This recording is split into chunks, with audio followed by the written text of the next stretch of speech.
Okay, so once again, good evening to all of you po sa lahat po ng nanonood nitong video presentation. Today, we are going to talk about the types of social skills po. But before we start on our discussion for tonight, I'd like first to introduce myself. Once again, I am Amabeth B. Lumeda po, the reporter for tonight. So tonight, sabi ko nga kanina, we are going to talk about the types of social skills. So ano kaya ang mga uri ng social skills? So una po, we have effective communication, pangalawa conflict resolution, pangatlo active listening, pangapat empathy, panglima relationship management, pang-anim respect, pangpito problem-solving skills at ang pangwalo po interpersonal skills. So ano nga ba ang mga ibig sabihin or ano kaya ang ibig sabihin nitong walong uri ng social skills? So una po we have this effective communication. So when we say effective communication po, it is the ability to communicate effectively po and share thoughts and ideas with students through group conversations, discussion, etc. So tayo po sa future educator, dapat may kakayahan po tayong makipag-usap ng maayos at magpahayag po ng mga saloobin at ideya po sa mag-aaral or sa mga mag-aaral. Opo. So to have good communication po, pwede po tayong mag-create ng isang group sharing, talakayan, at iba pa po para at least magkaroon ng good communication po at mas mapalalim pa po natin ang pakikipag-ugnayan natin sa mga mag-aaral. Opo. So that's what we call effective communication po. Pangalawa, conflict resolution. So when we say conflict resolution naman, it is the ability to get the source of the problem and find a workable solution by weighing both sides from those involved when the goal of mediating or reconciliation po. So, tayo po dapat sa future educator, sabi ko nga kanina, di ba? Future educator tayo, dapat may kakayahan po tayong tumukoy rin ng pinagmulan ng problema. Opo, then dapat marunong din tayong maghanap ng solusyon sa isang problema. So tayo as a teacher po, 'di ba? Dapat aware tayo sa lahat, lalo na po sa mga problema sa klase or sa students. Dapat may kakayahan tayong sumuri. Say for example po, in the class nagkaroon po ng problem sa isang student. Sabihin na natin yung isang student nabubuli daw. So tayo as a teacher dapat para makakuha tayo ng isang solusyon, kailangan alamin muna natin yung pinagmulan. Ano kaya yung problema nito? Ba't ganito? So, yun. So, that's the conflict resolution. So, pangatlo, we have active listening. So, when we say active listening naman po, it is the ability to pay close attention to a student in times of counseling, introspection, and consultation po. So, ito naman pong active listening. So, dapat daw tayo as a teacher, may kakayahan tayong magbigay ng atensyon sa isang mag-aaral sa panahon po ng sabihin na nating nasa down part sila o yung student. May problema. So, di kaya may gustong linawin yung isang student. So, tayo po as a teacher, we need to be an active listener po to them. So, in short, as a teacher, you need to be an active listener at all times. Opo, kasi yung student, hindi lang po siya student. Parang anak na din po natin sila na dapat pakinggan if may mga katanungan or may pinagdadaanan po sila na dapat, kumbaga, kailangan natin silang pakinggan rin. Kasi, like us, tao din po sila. Opo. So, may nafe-feel, kaya kailangan lang talagang pakinggan natin. So, pang-apat po, empathy. So, when we say empathy naman, it is the ability to understand and identify the feelings of students in times of difficulty and trouble.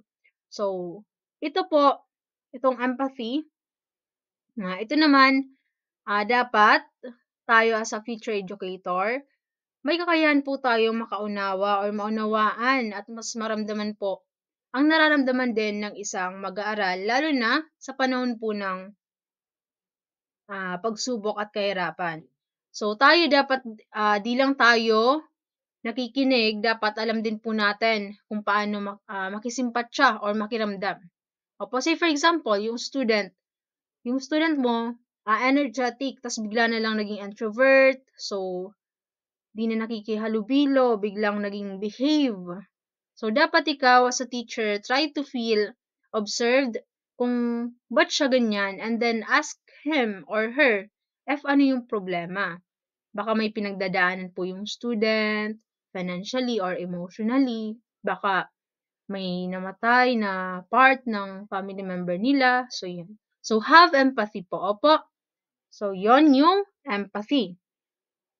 So, panglima po, we have relationship management. So, when we say relationship management, it is the ability to maintain relationships and build key connections with school stakeholders for the student's development.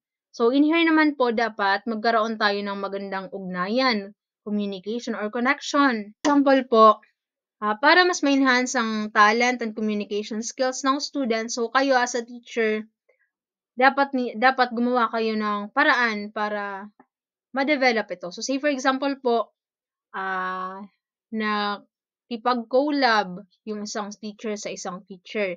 Then, nag-usap. So, sabihin na natin na pag-usapan po nila na mag-conduct ngayon ng sabihin na natin isang event like, say for example, Patiribayan, an extracurricular activity. So, itong Patiribayan, pwede po itong gawin para at least mas malaman yung strength and weaknesses ng isang student. So, pwede nyo rin pong makita through this event kung may nade-develop ba sa isang student.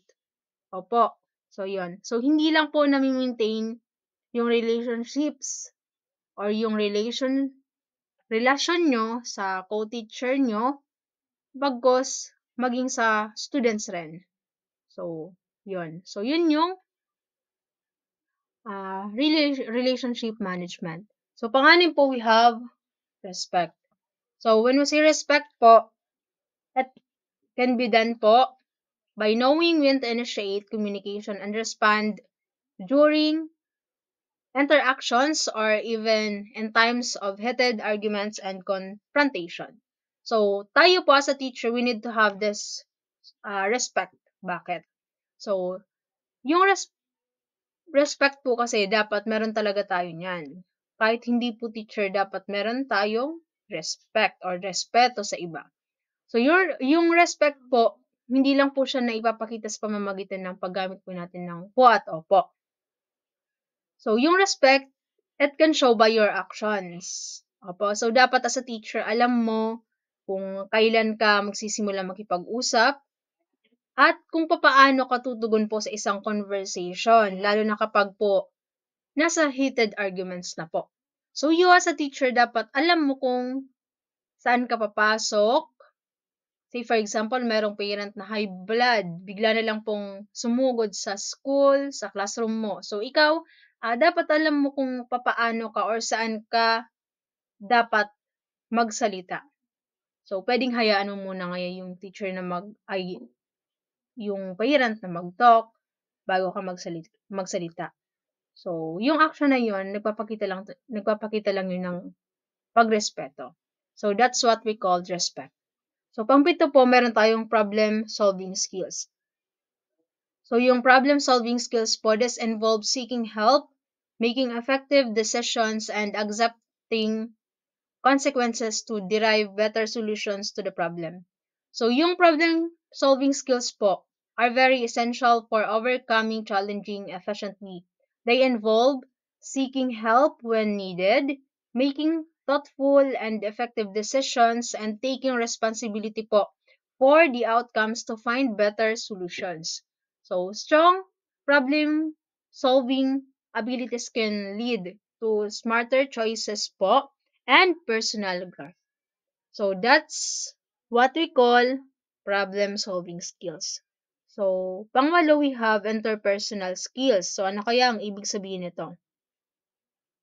So, when we say interpersonal skills naman, this include the abilities of sharing, joining activities, asking for permission, and waiting for one's turn in every facet of school undertaking. So, yung interpersonal skills po, dito po dapat tayo bilang guro, alam po natin or kumbaga alam natin kung paano makibahagi, sumali po sa mga gawain, sabihin na nating recreational activity, humingi po ng pahintulot, at mag-wait ng turn sa iba't ibang sabihin na nating events ngayon. So, that's interpersonal skills. So, in short, pag pinag-usapan natin yung interpersonal skills, dito na pumapasok yung pagkakaroon natin ng pakikisama. Opo. So, that's interpersonal skills. So, next we have improving social skills. So, improving social skills po, sabi dito yung social skills can be improved by focusing on one's through modeling, role-playing, and performance feedback mechanism. So, in addition,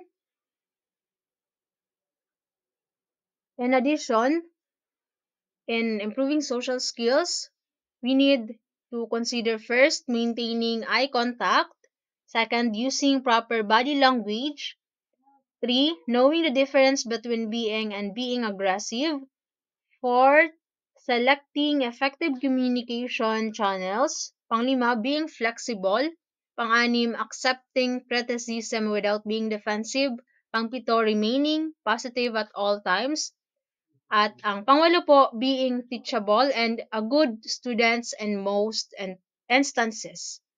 So likewise po, other ways that may help are as follows. So we have first, behave as a social person. Second, start small if necessary. Third, ask open-ended questions. Pang-apat, encourage others to talk about themselves. So, panglima, create goals for yourself. So, dapat meron kang goals para sa sarili mo. Pang-anim, offer compliments generously. Pangpito, magbasa ka ng books or read books about social skills. Pangwalo, practice good manners. So, to have or to improve social skills, kailangan mong mag-practice rin ng mga good manners. Pang-sampo, rather, pay attention to your body language. So, try to understand or see kung tama ba yung body language mo. So, pang-sampu po, join a social skill support group. So, for sure, if you are going to join in this support group, talagang may improve mo yung social skills mo. Number 11, stay up to date on current events. So, dapat hindi ka, kumbaga, okay lang maging marites, pero dapat talaga alam mo rin yung nangyayari sa paligid. So, pang-12 po, identify and replace negative thoughts. Opo, so palitan mo na yung mga negative thoughts na iniisip mo. Okay po, so we also have this impact of social skills. So meron po tayo ditong 5. So first, better relationships. So one of the impact of social skills po is better relationships. So having strong social skills build and maintain healthy, meaningful relationships. When we can communicate effectively, empathize with others, and manage conflicts, we create stronger bonds with family, friends, and sabihin na nating classmates. So this leads to support network that can provide emotional support, practical help, and a sense of belonging. So yung pangalawang impact of social skills po, we have better communication. So, effective social skills po enable us para ma-express yung sarili natin. Opo. So, this means we can convey our thoughts, needs, and ideas in a way that others can understand, reducing misunderstanding and improving collaborations. So, good communication also involves active listening, which helps us understand others' perspective and respond appropriately po. So, pangatlo, greater efficiency. So, when we possess strong social skills, we can work more efficiently with others, which we're in, tama naman. So, this is because we can negotiate, problem solve, and make decisions collaboratively, reducing conflicts and increasing productivity. So, in a work setting, this can lead to better teamwork, improved project outcomes, and enhanced job satisfactions. So, that is greater efficiency. So, pang-apat, advanced career prospect. So, social skills po are highly valued in the workplace, and possessing them can give us a competitive edge in our careers. Employers look for individuals who can communicate effectively, di ba? Work well in teams and build strong relationships with clients. So, by developing po our social skills, we can increase our chance para di ba magkaroon ng trabaho. Opo. So, maging professional or sumakses sa isang trabaho po, di ba? So, panglima, increase overall happiness. So, strong social skills can also contribute to our overall happiness and well-being. When we have positive relationships, effective communications, and a sense of belonging po, we will more fulfilled and satisfied with our lives, diba? So, social connections can also provide emotional support during difficult times. So, helping us cope with stress and adversity. So, that has increased overall happiness. So, yun lang po ang part ko. So, thank you so much po for listening. So, I hope nakakuha kayo ng panibagong knowledge sa diniscuss ko po. So, thank you so much for watching this video lesson.